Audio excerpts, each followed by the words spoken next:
oftentimes, especially when we engage in philosophy, we think we're arguing about the nature of the good.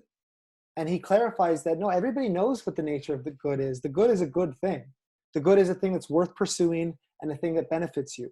We all know what the nature of bad is. Bad is something that harms you and that you want to avoid. So what the question is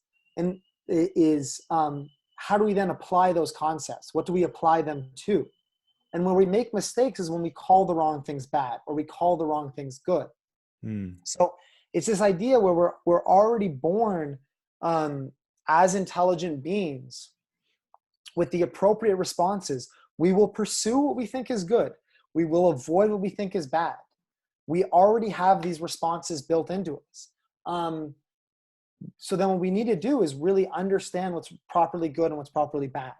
And I find that so helpful because sometimes, especially, I'm so deep in the Stoic tradition, but sometimes when we start coming to philosophy, we think, well, I know this thing's bad, but I can't make myself stop doing it.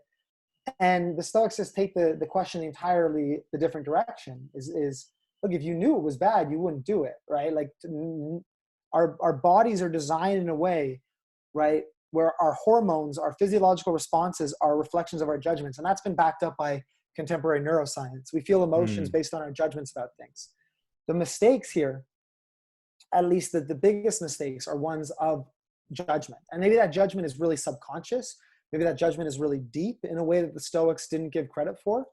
But I think that's a really helpful way of thinking about moral progress, is just really clarifying and thinking about what's good and what's bad to you. And this was an innovation of Epictetus to really emphasize. He says, the goal of a philosophical education is to learn how to properly apply your preconceptions, namely to properly apply the idea of good and bad to the right things. That was an innovation of his to give it that much importance.